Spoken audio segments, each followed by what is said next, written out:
vítam vás z nového videa a v dnešnom videi si budeme ukazovať make-up a budem vám hovoriť, na čo vlastne slúži, takže poďme na to. Ako prvé tu máme primer. Primer je ako lepidlo.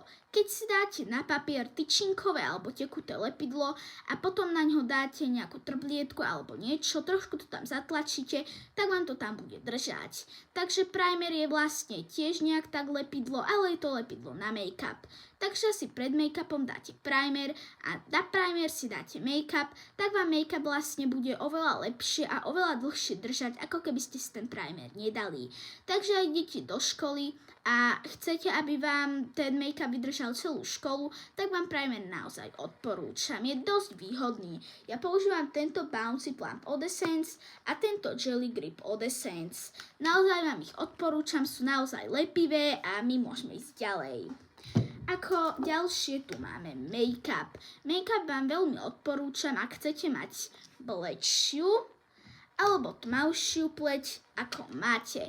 Takže ak máte farbu pleti, s ktorou nie ste spokojní, tak podľa mňa make-up je pre vás jasná voľba. Je to len podľa toho, aký odstieň si urobíte. Takže ak si kúpite bledší odstieň, tak budete mať bledšiu pleť. Ak si kúpite tmavší odstieň, tak budete mať tmavšiu pleť. Naozaj vám to odporúčam. Ako ďalšie tu máme korektor. Ak máte pupáky a hanbíte sa za ne a dáte si na ne korektor rozmažete, tak pupák vám už nebude vidieť. Takže ak máte pupáky a hanbíte sa za ne, tak to jednoducho zakryť korektorom. Je to len podľa toho, či chcete mať bledšiu pleť a tmavšiu pleť. Takže ak chcete, aby ten pupak nebol vôbec vidieť a máte tmavú pleť, tak skúpite tmavší korektor. A ak chcete, aby ten pupak nebol vôbec vidieť, ale máte bledšiu pleť, tak skúpite bledší korektor. Je to len na vás. Ako ďalšie tu máme puder. Puder vám veľmi odporúčam, ak si už urobíte make-up a máte ho proste pokazený. Takže ak si to robíte make-up a máte ho až moc bledý, tak použite tmavší puder. Ak si už dorobíte make-up a máte ho až moc tmavý, tak použite bledší puder. Je to len na vás. Ako ďalšie tu máme Beauty Blender. Beauty Blender vám dosť odporúčam na make-up a na korektor. Takže keď si dáte korektor a jednoducho to len takto zaťupkáte Beauty Blenderom, tak to korektor už vlastne pravdepodobne bude rozmazaný. Takže ak používate make-up alebo korektor, tak Beauty Blender by ste mali mať. Je to vlastne taká najzákladnejšia vec v make-upe. Ako ďalšie tu máme highlighter. Highlighter vám dosť odporúčam, ak si chcete viac zvýrazniť nos. Takže ak vlastne idete von alebo do školy a máte taký proste nos, ktorý je ako keby proste tuto nemá dosť vidno tú čiarku, tak si tam dáte highlighter a bude to vlastne viacej zvýraznené.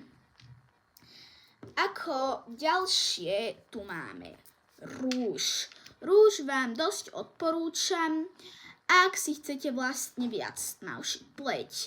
No, ak chcete mať takú výraznú, ak chcete mať také výrazné pery, tak si dajte bledý rúž. Ale ak chcete mať viac také tmavé pery, tak si dajte tmavý rúž. Ja mám tento tmavý a dosť sa s ním ani nemalujem, lebo mali sme v škole v 2. ročníku Halloween party a ja som bola Wednesday, takže mi mama dala tento tmavý rúž, ale odtedy som ho ani moc nepoužívala. Iba niekedy, keď sa make-upujem, ale inak ho nepoužívam. Nezatvorila som to dosť dobre, takže mi to padlo. Tak. Ako ďalšie tu máme lesky. Lesky vám odporúčam, ak chcete, aby sa vaše pery trblietali. Takže ak si kúpite trblietavý lesk, tak sa vám vaše pery budú trblietať. A ak si kúpite takýto tmavý alebo svetlý lesk, tak vaše pery budú vlastne vidieť dosť dobre, takže budú zvýraznené, ale ešte k tomu budú aj také lesklé. Preto sa to volá lesk, lebo keď si dáte lesk, tak máte vlastne pery lesklé. Ako ďalšie tu máme paletku na oči. Paletku na oči vám dosť odporúčam, ak chcete mať inú farbu očí. No nie, že akože viečok, ale ak takto zavriete oko, tak tuto máte proste tú kožičku a ak si na ňu dáte nejakú farbu očných stieňov, tak napríklad rúžovú, tak budete mať vlastne rúžovú tú kožičku. Takže vám fakt odporúčam, ak chcete mať inú tú kožičku nad okom. A ako ďalšie tu máme štetec. Štetec vám naozaj odporúčam, ak používate napríklad štetec sa môže proste použiť aj na make-up.